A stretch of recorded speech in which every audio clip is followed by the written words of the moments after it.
అందరికీ నమస్కారం. ఈరోజు కథ ప్రేమ ఎంత మధురం పార్ట్ 66. అతను నా అన్నయ్య. ఇంతకీ ఎవరు అన్నయ్య? ఇప్పుడు చూద్దాం. వరుణ్ను వెతుక్కుంటూ స్నేహ శ్మశానానికి వెళ్ళిందని, ఆ తర్వాతే వరుణ్ పబ్లిక్లోకి వచ్చి జరిగిన విషయాలపై క్లారిటీ ఇవ్వడం మొదలుపెట్టాడని అక్షయ్తో చెప్పాడు త్రిపాఠి. ఆ మాట వినగానే అక్షయ్ తన కనుబొమ్మలు పైకెత్తాడు. అతని కళ్ళల్లోని సూటిదనం త్రిపాఠిని భయపెట్టింది. దాంతో అతను తలంచుకొని, ఇప్పుడు నేనేం తప్పుగా చెప్పలేదు, అయినా బాస్కి ఎందుకు కోపం వచ్చిందో అని అనుకున్నాడు. కానీ అక్షయ్ ఆలోచనలు వేరుగా ఉన్నాయి. అతను ఒక్క మాట కూడా మాట్లాడలేకపోయినా లోపల అతనికి చిరాగ్గా అనిపించింది. దాంతో స్నేహ గురించి ఆలోచిస్తూ, ఈమె ఒక క్షణం కూడా సైలెంట్గా కూర్చోదా, ఆ వరుణ్ను వెతకడానికి శ్మశానానికి కూడా వెళ్ళింది అనుకుంటూ తన నిరాశను లోపలే అదింపెట్టాడు. అక్కడే ఉన్న త్రిపాఠి ఏం చేయాలో తెలియక, సార్ ఇప్పుడు ఏం చేయమంటారు అని అడిగాడు.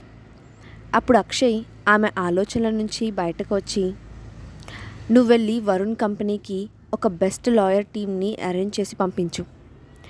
వరుణ్కి వీలైనంత హెల్ప్ చేయడానికి ట్రై చేయండి. ఇక ముందు బయట వాళ్ళెవరూ మన కంపెనీ ఆర్టిస్టులను బెదిరించడానికి వీల్లేదు.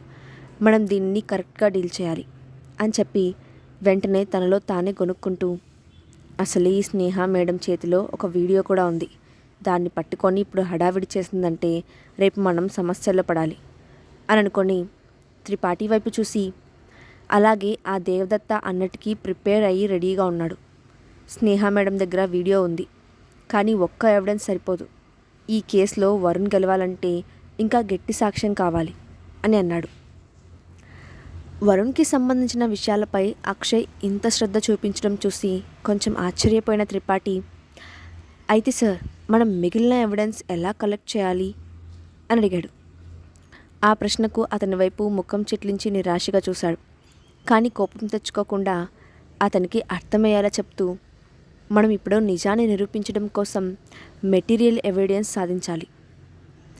దానికోసం ఎవరో ఒకరిని పట్టుకోవాలి. ఇప్పుడు మనం ఆ తారా వాళ్ళ అమ్మ సైడ్ నుంచి స్టార్ట్ చేయడం మంచిది అని చెప్పి ఒక క్షణం ఆగి, నేనేం చెప్పానో నీకు అర్థమైందా అని అడిగాడు. త్రిపాఠి వెంటనే తల ఊపుతూ, ఎస్ సార్, నాకు బాగా అర్థమైంది అని అన్నాడు. తారా హెల్త్ ట్రీట్మెంట్ విషయంలో వరుణ్ హెల్ప్ చేయడం వల్ల తారా తల్లి వరుణ్కి ఫేవర్గానే ఉంటుందని అనుకున్న అక్షయ్ ఆమె సైడ్ నుంచి ఇన్వెస్టిగేషన్ స్టార్ట్ చేయమని సలహా ఇచ్చాడు. దాన్ని త్రిపాఠి సరిగ్గా అర్థం చేసుకున్నాడు. అక్షయ్ మాత్రం ఈ ప్రాబ్లం త్వరగా సాల్వ్ అవ్వకపోతే అందులో మళ్ళీ స్నేహ ఇంటర్ఫియర్ అయ్యి ఏదో ఒక ప్రమాదం తెచ్చుకుంటుందని అనుకున్నాడు. ఆమె సైలెంట్గా ఉండాలంటే ఈ ప్రాబ్లం త్వరగా సాల్వ్ చేయడం ముఖ్యమని అతనికి అనిపించింది. అప్పుడు త్రిపాఠి, ఓకే బాస్, నేను చూసుకుంటాను అని చెప్పి అక్కడ నుండి వెళ్ళిపోయాడు. ఆ తర్వాత అక్షయ్ అక్కడున్న ఫైల్స్ అన్నిటినీ క్లియర్ చేసి ఇంటికి బయలుదేరాడు. అతను ఇంటికి వచ్చేసరికి హాల్లో ఉన్న సోఫాలోనే తల వెనక్కి వాల్చి నిద్రపోతూ ఉంది స్నేహ. పక్కనే ఉన్న యువన్ చాలా కాన్సన్ట్రేషన్గా ఏదో డ్రాయింగ్ వేస్తున్నాడు. ఇంతలో లోపలికి వచ్చిన తండ్రిని చూడగానే యువన్ చేస్తున్న పనిని ఆపి, డాడీ అంటూ పిలవబోయాడు. అప్పుడు అక్షయ్ వెంటనే అరవద్దని సైగ చేస్తూ చిన్నగా యువన్ దగ్గరకు వెళ్ళాడు. అప్పుడు యువన్ నిద్రపోతున్న స్నేహ వైపు చూసి చిన్నగా గుసగుసలాడుతూ, డాడీ నువ్వు ఎప్పుడొచ్చావు, ఐ మిస్ యూ అని అన్నాడు. ఆ మాటకు అక్షయ్ మనస్సు తెలియకుండానే మృదువుగా మారింది. వెంటనే యువన్ను ఎత్తుకొని, నేను ఇప్పుడే వచ్చాను అని మెల్లగా చెప్పాడు. ఇందులో అతని చూపులు అక్షయ్ గీస్తున్న అబ్స్ట్రాక్ట్ పెయింటింగ్ మీద పడ్డాయి. అప్పుడు అక్షయ్ ఆ పెయింటింగ్ వైపు ఆశ్చర్యంగా చూసి, యువన్ నువ్వేం డ్రా చేస్తున్నావు అని అడిగాడు. అప్పుడు యువన్ తండ్రి చేతిలో నుండి కిందకు జారి తాను గీసిన పెయింటింగ్ని చేతిలోకి తీసుకొని, డాడీ నువ్వు నేను మమ్మీ కలిసి ఉన్న ఫ్యామిలీ పిక్చర్ గీస్తున్నాను, ఒకసారి నువ్వు చూసి చెప్పు ఇది ఎలా ఉంది అని అడిగాడు. అప్పుడు అక్షయ్ ఆ పెయింటింగ్ చేతిలోకి తీసుకొని చూసి ఆశ్చర్యపోయాడు. యువన్ వేసిన ఆ పెయింటింగ్లో అక్షయ్ ముఖం, స్నేహ ముఖం చాలా రియలిస్టిక్గా పర్ఫెక్ట్ లుక్కులతో ఉన్నాయి. అబ్స్ట్రాక్ట్ పెయింటింగ్లో అన్ని బోల్డ్ కలర్స్ ఉపయోగించడం వల్ల అది చూడ్డానికి చాలా అట్రాక్టివ్గా ఉంది. అంత చిన్న వయసులో యువన్ అంత చక్కగా డ్రా చేస్తాడని అక్షయ్ ఊహించలేదు. బహుశా అబ్రాడ్లో ఉన్నప్పుడు ట్రైనింగ్ తీసుకొని ఉంటాడు. నిజంగా యువన్ జీనియస్ అని అనుకుంటూ, యువన్, నువ్వు చాలా బాగా డ్రా చేసావు. నీలో చాలా క్రియేటివిటీ ఉంది. నువ్వు ఈ పెయింటింగ్ కంప్లీట్ చేసిన తర్వాత దాన్ని నా రూమ్లో పెడతావా అని అడిగాడు. ఆ మాట విని యువన్ సంతోషంగా, ఓకే డాడీ, అయితే నేను పెయింటింగ్ త్వరగా కంప్లీట్ చేస్తాను అని చెప్పి డ్రా చేయడానికి కూర్చున్నాడు. గుసగుసల శబ్దం కొంచెం ఎక్కువగా ఉండటంతో స్నేహ నిద్ర డిస్టర్బ్ అయినట్లుగా కళ్ళు తెరిచింది. అక్కడ ఎదురుగా నుంచొని తన వైపే చూస్తున్న అక్షయ్ కనిపించడంతో స్నేహ వెంటనే సర్దుకొని కూర్చుంటూ, సారీ, నేను నిద్రపోతున్నాను అని అంది. అప్పటి వరకు మామూలుగా ఉన్న అక్షయ్ వెంటనే తన ముఖంలోకి కోపాన్ని తెచ్చిపెట్టుకుంటూ, అసలు నువ్వేమనుకుంటున్నావు? ఆ వరుణ్ గురించి అంతలా ఎందుకు టెన్షన్ పడుతున్నావో నాకు అర్థం కావడం లేదు. నువ్వు అతని కోసం శ్మశానానికి కూడా వెళ్ళొచ్చావు. ఏదైనా జరిగితే ఏంటి పరిస్థితి అని అన్నాడు. ఆ ప్రశ్నకు స్నేహ చిన్నగా నవ్వి, నీకు ఈ విషయం తెలుస్తుందని నేను ముందే అనుకున్నాను. అయినా ఏం చేయను, మరి వరుణ్ శ్మశానంలో ఉంటే అతన్ని వెతుక్కుంటూ శ్మశానానికి వెళ్ళాలి కదా అని సింపుల్గా ఉంది. ఆ మాటకు అక్షయ్ అమ్మ వైపు సీరియస్గా చూస్తూ, నేను ముందే చెప్పాను, వరుణ్ కేసు చాలా సెన్సిటివ్ కేసు. ఇందులో నువ్వు ఇన్వాల్వ్ అయితే రిస్క్ అవుతుందని కూడా చెప్పాను. అయినా నువ్వు నా మాట వినడం లేదు. ఇక నుండైనా కాస్త నువ్వు ఆవేశం తగ్గించుకొని ప్రవర్తిస్తే మంచిది. లేదంటే చివరికి నేను కూడా హెల్ప్ చేయాలని స్థితికి రావచ్చు అని ఆమెను హెచ్చరించి వెంటనే వెనక్కి తిరిగి తన రూమ్కి వెళ్ళిపోయాడు. అప్పుడు స్నేహ వెళ్ళిపోతున్న అక్షయ్ని చూస్తూ, ఇతను నా మీద కోప్పడ్డా లేక జలసీ ఫీల్ అవుతున్నాడా అని డైనమాలో పడి అక్షయ్ ప్రవర్తనకు చిన్నగా నవ్వుకుంది. ఆ రోజు రాత్రి త్రిపాఠి మరో 2 అనుచరులతో కలిసి సరస్వతి, తారాను కలవడానికి వాళ్ళు ఉన్న హాస్పిటల్లోని కౌన్సిలింగ్ సెంటర్కి వెళ్ళాడు. అక్కడ ఒక స్పెషల్ వార్డులో తారా వాళ్ళ అమ్మ సరస్వతి ఉన్నారని గుర్తించి త్రిపాఠి ఆ వార్డులోకి వెళ్ళాడు. వాళ్ళు వెళ్ళేసరికి తారా బెడ్పై పడుకొని నిద్రపోతోంది. ఆమె తల్లి సరస్వతి పక్కనే కూర్చొని ఉంది. హఠాత్తుగా వచ్చిన వాళ్ళ ముగ్గురిని చూసిన సరస్వతి కంగారుగా, ఎవరు మీరు, ఇక్కడికి ఎందుకు వచ్చారు అని అడిగింది. దాంతో త్రిపాఠి తన అనుచరుల వైపు చూసి కనుసైగ చేశాడు. వెంటనే వాళ్ళు సరస్వతి 2 చేతులు పట్టుకొని బలవంతంగా ఆమెను ఒక మూల కుర్చీలో కూర్చోపెట్టారు. అప్పుడు త్రిపాఠి నిదానంగా సరస్వతి దగ్గరకు వచ్చి, నీ పేరు సరస్వతి, ఆ అమ్మాయి నీ కూతురు తారా, కరెక్టే కదా అని అడిగాడు. ఆ ప్రశ్నకు సరస్వతి ఆశ్చర్యపోతూ, నువ్వు ఎవరి గురించి మాట్లాడుతున్నావో నాకు తెలియదు, నన్ను వదిలిపెట్టు, లేదంటే నేను గట్టిగా అరిచి అందరినీ పిలుస్తాను అని గట్టిగా బెదిరించింది. అప్పుడు త్రిపాఠి ఒక క్షణం ఆమెను సూటిగా చూసి తన వాళ్ళతో, ముందు ఏమని ఇక్కడి నుంచి తీసుకెళ్ళండి అని అన్నాడు. దాంతో వాళ్ళిద్దరూ ఆమె నోరు మూసి ఆ గదిలో నుంచి బయటకు తీసుకెళ్లారు. కానీ ఇంత జరుగుతున్నా బెడ్పై ఉన్న తార కొంచెం కూడా కదలలేదు. దాంతో త్రిపాఠి ఆమెను ఆశ్చర్యంగా చూసి డాక్టర్ని పిలిపించాడు. ఆ వార్డులోకి వచ్చిన డాక్టర్ అక్కడ త్రిపాఠిని చూడగానే అతను వేద గ్రూప్ సీఈఓకి అసిస్టెంట్ అని గుర్తుపట్టి వెంటనే విష్ చేశాడు. అప్పుడు త్రిపాఠి బెడ్పై ఉన్న అమ్మాయిని చూపిస్తూ, ఈ అమ్మాయికి ఏమైందో ఒకసారి చెక్ చేసి చెప్పండి అని అడిగాడు. డాక్టర్ వెంటనే ఆమెను చెక్ చేసి, సార్, ఈమె బాగానే ఉంది. మామూలుగా ఉంటే ఈ పాటికి మెలకువలోకి రావాలి. కానీ ఇంత గాఢల నిద్రలో ఉందంటే ఆమెను ఎవరో హిప్నటైజ్ చేసి ఉంటారు అని చెప్పాడు. ఆ విషయం ముందుగానే ఊహించిన త్రిపాఠి, మీరు ఆమెను మెలకువలోకి తీసుకురాగలరా అని అడిగాడు. తప్పకుండా తీసుకొస్తాను, కానీ కొంచెం టైం పడుతుంది. అలాగే నాకు గదిలో ఏ డిస్టర్బెన్స్ ఉండకూడదు అని చెప్పాడు డాక్టర్. దాంతో త్రిపాఠి తన వాళ్ళతో సహా గదిలో నుంచి బయటకు వచ్చాడు. కాసేపటి వరకు బయటే వెయిట్ చేశాడు త్రిపాఠి.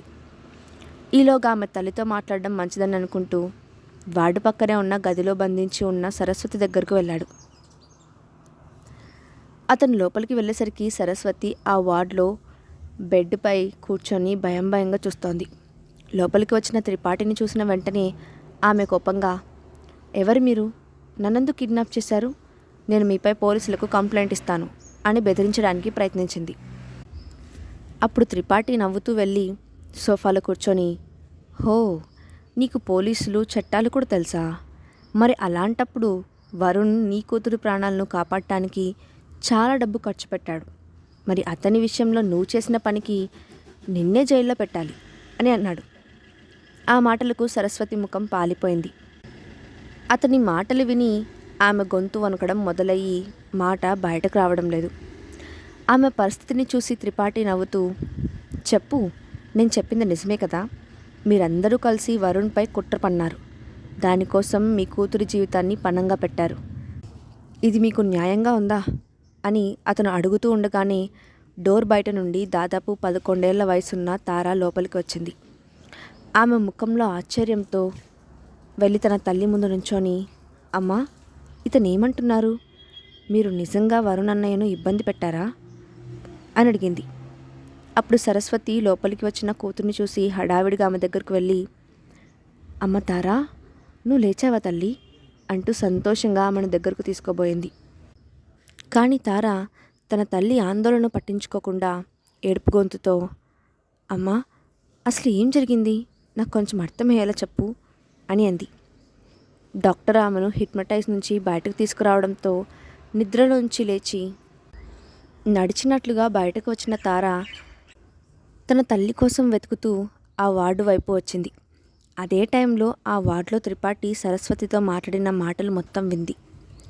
తార అడిగిన ప్రశ్నకు ఏం సమాధానం చెప్పాలో తెలియక తడబడుతూ, అమ్మ తార, ఒకసారి నేను చెప్పేది విను అని అంది సరస్వతి.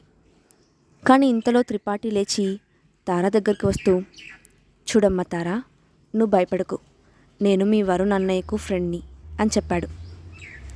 ఆ మాట విని తార అతని వైపు ఒకసారి చూసి మౌనంగా ఉండిపోయింది. అప్పుడు త్రిపాఠి ఆమెతో మాట్లాడుతూ, తారా, నాకు ఒక విషయం చెప్పు, మీ వరుణ్ అన్నయ్య నీతో ఎలా బిహేవ్ చేసేవాడు అని అడిగాడు. వరుణ్ పేరు వినగానే తారా ముఖంలో సంతోషం కనిపించింది. దాంతో ఆమె ఆనందంగా, వరుణ్ అన్నయ్య చాలా మంచివాడు. నా కోసం చాక్లెట్స్, ఇష్టమైన స్నాక్స్ కొంటాడు. ఎప్పుడైనా ఒంట్లో బాగోలేకపోతే నన్ను నవ్విస్తాడు. అంతేకాదు, నా ట్రీట్మెంట్ కోసం డబ్బులు కూడా ఇస్తానన్నాడు. కానీ ఏమైందో తెలియదు, ఈ మధ్య వరుణ్ అన్నయ్య నన్ను చూడ్డానికి రావడం లేదు అంటూ ఏడుపు ముఖం పెట్టింది. ఆ మాట విని త్రిపాఠి సరస్వతి వైపు సూటిగా చూశాడు. ఆమె ఏం మాట్లాడలేక తలదించుకుంది. అప్పుడు త్రిపాఠి మళ్ళీ తార వైపు చూసి, మీ అన్నయ్య నీకోసం అవన్నీ ఎందుకు చేశాడు అని అడిగాడు.